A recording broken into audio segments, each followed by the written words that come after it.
$2000 একটা ভাজা ডিম বিক্রি হচ্ছিল। মেয়েটি 1 চামচ নিল এবং বুঝতে পারলো যে এটা আসলে ডিম নয়। জ্যাক যখন এটার স্বাদ নিল তখন সে আবিষ্কার করলো যে খাবারটি আমের রস এবং ঠান্ডা নারকেলের দুধ দিয়ে তৈরি। পরের খাবারটি আরো অদ্ভুত ছিল। এটি ছিল একটি টবে লাগানো গাছ। তারা যখন ভাবছিল তখন রেস্তোরাঁর ম্যানেজার বেরিয়ে এলো। সে জিমকে বলল যে এটি একটি চমৎকার সবজির সালাদ এবং এর প্রতিটি উপাদানই ভোজ্য। তার কণ্ঠে অবজ্ঞা এবং অহংকার ছিল। জ্যাক তার আচরণে রেগে গেল। সে সালাদটি তুলে রান্না করে গেল। সে জিমকে বলল যে সে খেতে এসেছে, জাদুর কৌশল দেখতে নয়। জিম বিরক্ত না হয়ে ঘুরে প্যাকেটের এক টুকরো ওয়াগিও গরুর মাংস বের করে একটি চ্যালেঞ্জ দিল।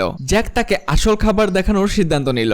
সে একটি ছুরি তুলে সবুজ পেঁয়াজ ছোট ছোট টুকরো করে কেটে নিল। তারপর গরম তেলে পেঁয়াজ ঢেলে দ্রুত ওয়াগিও টুকরো করে কেটে নিল। তারপর গরুর মাংস গ্রিলের উপর রাখলো এবং পেঁয়াজের সাথে মিশিয়ে দ্রুত আঁচ বাড়িয়ে দিল। তেল, জিরা ও অন্যান্য মশলা যোগ করা হলো। কিছুক্ষণের মধ্যেই সুগন্ধযুক্ত এবং অসাধারণ একটি খাবার তৈরি হয়ে গেল। জ্যাক সত্যি প্রতিভাবান ছিল, কিন্তু জিমের কাছে এটি বিশেষ কিছু ছিল না। জিম একটি ব্লক টর্চ বের করে ওয়াগিওকে একটি নিখুঁত অদ্ভুত রান্না করলো। সে স্টেকটি সমানভাবে কেটে সাবধানে সবুজ পাতা দিয়ে সাজিয়ে দিল। ভালোভাবে মনোযোগ দিয়ে সে একটি ম্যাচ দিয়ে কাঠের ধোঁয়া দিতে শুরু করলো। গরুর মাংস আধা ঘন্টা ধরে কম তাপমাত্রায় ধোঁয়ার মধ্যে রাখা হয়েছিল। ফলাফলটি ছিল একটি নরম এবং সুগন্ধযুক্ত ওয়াগিও স্টেক। জিম বিশ্বাস করেছিল যে ঐতিহ্যবাহী চীনা রান্না পুরনো এবং অপরিবর্তিত। জ্যাক স্টেকটি নিয়েছিল, এর গন্ধ নেয় এবং বিশ্বাস করেছিল যে জিমের মধ্যে প্রকৃত প্রতিভা রয়েছে। কৌতূহলী হয়ে জিম জ্যাকের তৈরি খাবারটি খেয়েছিল এবং কামড় দেওয়ার সাথে সাথেই সে হতবাক হয়ে যায়। গরুর মাংসটি অত্যন্ত কোমল ছিল এবং তাজা স্বাদ ধরে রেখেছিল।